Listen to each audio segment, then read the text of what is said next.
I parked at a rest stop about 2 hours from home and an hour away from the care facility where my 96-year-old mother lives. Before heading back to the highway, I checked my phone for messages. There was an email from Uncle George. My brother, your Uncle Guy, died yesterday. He died peacefully.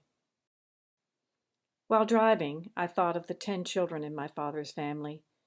The 5 oldest now passed on, and the 5 younger siblings who remain. After lunch at the care center, Mother and I looked at old photographs. She spoke about the veterans in my father's family. 4 served in World War II, she said, and named them in birth order. Louise was a nurse. Harold was a tail gunner. Your father trained as a forward observer, and Guy served in the Philippines. Mother chortled. Louise outranked them all. Then she paused. Not everyone went to war. Your Uncle Glenn stayed home to farm, as did my brothers. Oh, they were young, I thought as we looked at their pictures. Here's my father in January 1943. He had just turned 19.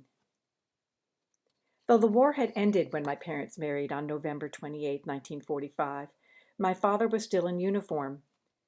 After outprocessing, he completed his education, pursued a career in medicine, and lived to celebrate his 50th wedding anniversary. This Thanksgiving would have been 74. Like my father and all of his siblings who served, Uncle Guy came home, married, had children, and pursued his calling.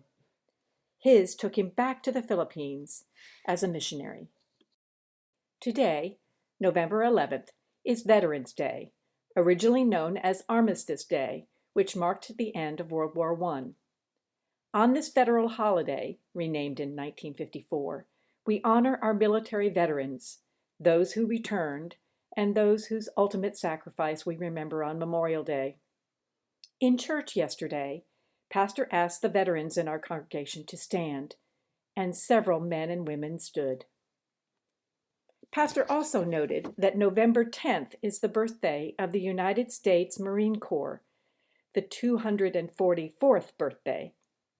So today, I play Semper Fidelis, written by John Philip Sousa in 1888 and adopted as the official march of the United States Marine Corps.